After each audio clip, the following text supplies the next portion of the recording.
Financial media coverage regarding the end of the U.S. dollar has reached a fever pitch. Emerging markets are actively negotiating alternative global settlement mechanisms that bypass American financial control entirely. These nations now account for 50.8% of global GDP. Their push for a decentralized currency architecture carries severe geopolitical and economic weight. There is a mathematical basis for this narrative. Over the last 25 years, the U.S. dollar share of global central bank reserves has demonstrably fallen by 13%. This dual-axis chart plots the volume of those exact headlines against the actual absolute stock of U.S. dollar offshore credit. By the first quarter of 2026, foreign currency debt denominated in U.S. dollars hit an unyielding $14.7 trillion. A slow mathematical erosion of the dollar is occurring at the margins. But market assumptions that we are on the verge of a sudden regime change ignore the physical mechanics of global debt. Treating a multi-decade structural shift like an overnight collapse causes global institutions to severely misallocate capital. Reserve currencies do not transition quickly. The 16th century Spanish silver dollar, the piece of 8, maintained its global purchasing power through strict uniformity in silver weight. Replacing it with British sterling required Britain to achieve absolute dominance in 19th century technology and execute a complete realignment of global manufacturing lines. Even with that industrial supremacy, displacing sterling required the financial exhaustion of 2 consecutive world wars. The 1944 Bretton Woods Conference codified the resulting reality, establishing the U.S. dollar as the foundation of the global financial system, pegged to gold at a fixed $35 an ounce. By 1971, mounting trade imbalances and the fiscal deficits of the Vietnam War forced the United States to end that gold convertibility entirely. Severing that peg created a fiat system. Currency dominance no longer relied on the backing of a physical metal, but purely on institutional trust and the depth of available liabilities. The 1985 Plaza Accord proved that even when G5 nations coordinated specific interventions to weaken the dollar, it only adjusted trade imbalances on the margins.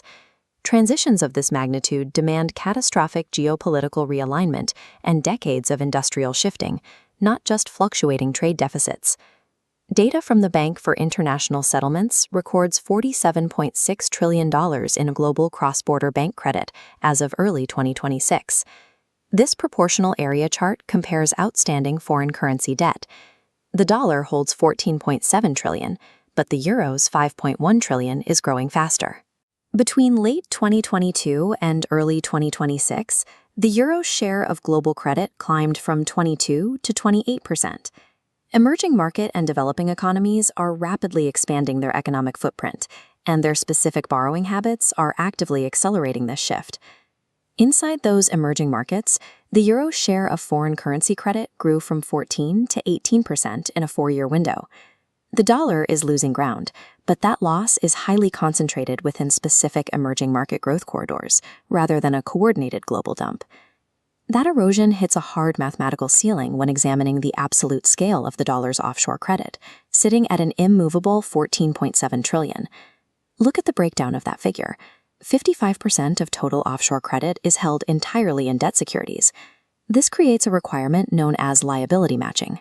Foreign institutions holding these massive liabilities must constantly generate U.S. dollars just to service existing debt. To observe the compounding pressure of that requirement, we can look to the daily behavior of the foreign exchange market. The April 2025 BIS survey recorded an average daily turnover of $9.6 trillion. That overwhelming liquidity is heavily concentrated in U.S. dollar spot trading and over-the-counter derivatives, forming a structural lock-in. This perpetual cycle of debt servicing means rapid de-dollarization is functionally impossible because the debt requires the dollar to be paid. If the United States runs massive fiscal imbalances, why is this transition measured in fractions of a percent? This matrix displays the macroeconomic profiles of major fiat competitors waiting in the wings. The euro suffers from a fragmented fiscal architecture without unified policy. The Chinese yuan remains highly managed, suppressing value for domestic exports. The Japanese yen is constrained by demographic drag and low interest rates. Digital assets and stablecoins remain entirely too nascent to absorb trillions of dollars in global institutional liquidity. Capital requires a viable, deep destination. Right now, the global financial system lacks a scalable fiat architecture capable of replacing American liability markets. We are operating in an era of incremental diversification, largely favoring the euro, rather than a rapid dollar collapse. Global entities are structurally forced to match their massive dollar liabilities with dollar assets indefinitely into the foreseeable future. Because of this sheer mathematical reliance, moving portfolio allocations away from the dollar makes logical sense, but only in gradual, incremental steps. Gold, the original reserve asset, retains its historical utility and value, but it cannot function as a scalable liquidity alternative for modern credit markets. The dollar's dominance is fraying at the edges. But its foundational architecture remains the inescapable gravity of global finance.